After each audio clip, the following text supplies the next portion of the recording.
আজকে নাইসা বুড়ির জন্মদিন বলে কথা। নাইসা হচ্ছে আমার কাজিনের মেয়ে। কেকটা দেখেই বুঝতে পারছেন বয়স হচ্ছে সবেমাত্র 2 বছর, আর জন্মদিনটাও কিন্তু একটু বড় করেই সেলিব্রেট করা হলো। ও আমাদের বার্থডে গার্ল কিন্তু খুব সুন্দর একটা ড্রেস পরেছে, পিঠে বেঁধেছে একটা পরীর ডানা আর হাতে নিয়েছে ফুলঝুরি। বলেন তো দেখি, সে কি আর জানে যে সে নিজেই একটা পরী?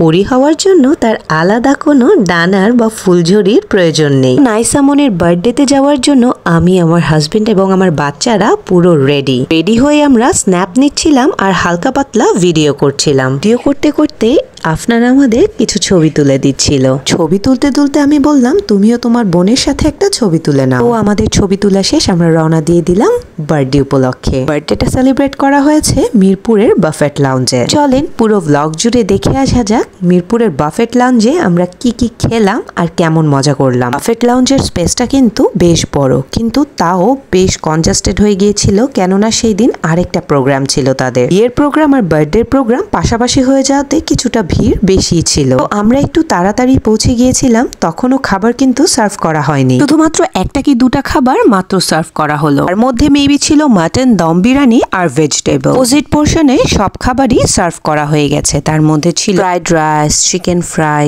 এছাড়াও বাফেটে কিন্তু চিকেনের আইটেমই বেশি হয়ে থাকে। খেয়ে বোঝা যাচ্ছে চিকেন ফ্রাই গুলো মাত্রই ভেজে আনা হয়েছে এবং তখন ছিল ফ্রেশ আর গরম গরম। এই পাশে ছিল স্প্রিং রোল, তারপরে ছিল কাঁকড়া ক্র্যাব, তারপরে ছিল ভেজেসের পরেই রাখা ছিল পাপড়। আমার মনে হচ্ছিল এগুলা খাবারের সাথে এইটা একদমই যায় না, ও কি আর করার, আইটেম বাড়ানোর জন্য মনে হয় রেখেছে। আর এই পাশে ছিল সালাদের সমাহার। বাফেটে আসলে টের পাওয়া যায় আসলে কত রকমের সালাদ হয়ে থাকে। মোটামুটি একই ইনগ্রেডিয়েন্টস দিয়ে ঘুরিয়ে পেঁচিয়ে বিভিন্ন ধরনের সালাদ রেডি করা ছিল। সাথে ছিল পেয়ারা মাখা আর আমড়া মাখা। সাথে পাস্তার কথা না বললেই না, 2-4 রকমের পাস্তাও ছিল। এর মধ্যে আমি খেয়েছি ক্যাশনাট সালাদ। ক্যাশনাট সালাদের সাথে চিকেনের বড় বড় পিস ভেজে দেওয়া ছিল।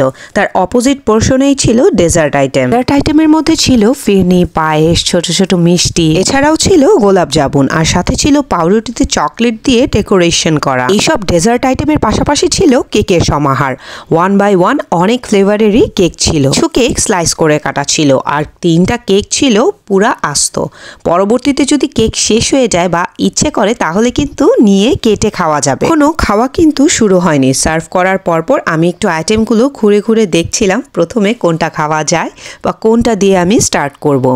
মিন টাইম আমার হাজবেন্ড আসলো আর আমিও খাবারের সাথে আমাদের দুজনের কিছু স্ন্যাপ নিয়ে নিলাম। আবার কিন্তু এখানেই শেষ না, আরো খাবার আছে। যাই হোক, বাচ্চারা কিন্তু বেলুন ফুলাচ্ছিল আর ডেকোরেশনের কাজে ব্যস্ত ছিল। জিনরা মিলে এইভাবে সেলিব্রেশনের আগ মুহূর্তটা কিন্তু বেশ মজা করা যায়। কাটার জন্য ব্যাকগ্রাউন্ডে যে ডেকোরেশনটা প্রয়োজন তারা সেটা নিয়ে ব্যস্ত ছিল। সবাই একযোগে মিলে বেলুন ফুলাচ্ছিল, কাজ করছিল। ওদেরকে দেখলে বোঝা যায় ছোটবেলায় জন্মদিনের আনন্দ কতটুকু। আমিও ছোটবেলায় জন্মদিনের দাওয়াতে বেশ মজা করতাম। যাই হোক, আমি চলে গেলাম আমার শাশুড়ির সাথে কিছুটা সময় কাটানোর জন্য, এছাড়াও ছবি তোলার জন্য। তারপর তুললাম আমার শ্বশুরের সাথে ছবি। এখানে আবার সুন্দর সুন্দর জায়গা আছে যেখানে আপনারা বসে ছবি তুলতে পারবেন। তো আমি, আফনান, আরিশা আর আমার হাজবেন্ড চলে গেলাম ওখানে। আমরা বসে ছবি তুললাম।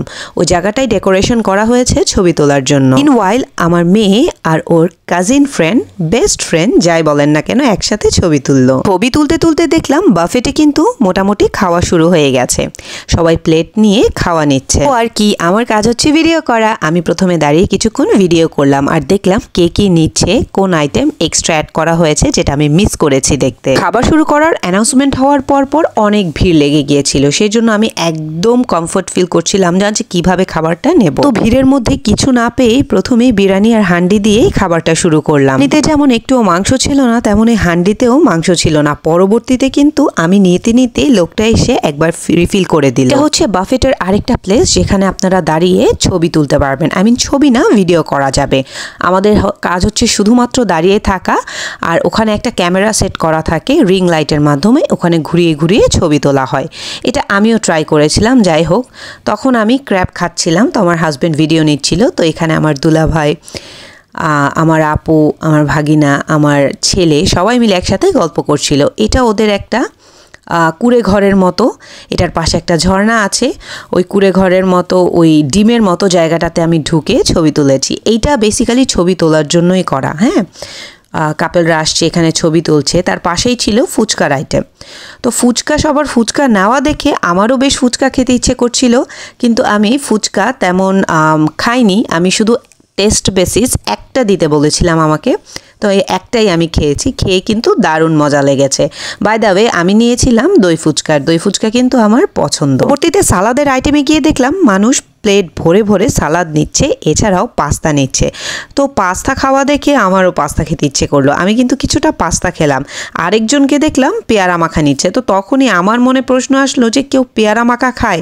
এখানে দেখি আমার হাজবেন্ড নিজেই পেয়ারা মাখা নিয়ে খাচ্ছে, তাও বাফেটে। এরপর আমিও চলে গেলাম ওই প্লেসটাতে দাঁড়িয়ে ভিডিও করার জন্য। আমিও এখানে দাঁড়িয়ে 1 সেকেন্ডের মতো একটু ভিডিও নিয়ে নিলাম। এক জায়গায় দেখি এই জায়গায় দাঁড়িয়ে ভিডিও করা বলে কিছুটা একটু ফেমাস, তাহলে আমিও আজকে করে নিলাম। তেমন কিছু না, শুধু দাঁড়িয়ে থাকতে হবে, ক্যামেরা ঘুরবে, আমি ঘুরবো না। এখানে এটা ছিল একটা নতুন জিনিস, আমি ফার্স্ট টাইম ট্রাই করলাম। এটা হচ্ছে নাইট্রোজেন চিপস। আমি জানি না এটা কতটা স্বাস্থ্যকর, বাট ফর কিউরিওসিটি আমি এটা ট্রাই করলাম। হ্যাঁ, চিপস মুখে দেওয়ার পর ধোয়া বের হবে। আফনানও এটা খেলো। বাচ্চাদের তো এটা খুবই পছন্দ হয়েছিল, কারণ এটা একটু ডিফারেন্ট ছিল। ওরা খাওয়ার থেকে বেশি এটা নিয়ে মজা করছিল। লাস্টে কফি খেয়ে কেক কাটতে চলে গেলাম। কেক কাটার সময় বার্থডে গার্ল কিন্তু একটু কমফোর্টেবল ছিল না, অনেক কান্নাকাটি করছিল। একটু তাড়াহুড়ো করেই কেকটা কাটা হলো। তো এইভাবেই শেষ হলো আজকের ব্লগ। সবাই ভালো থাকবেন, আল্লাহ হাফেজ।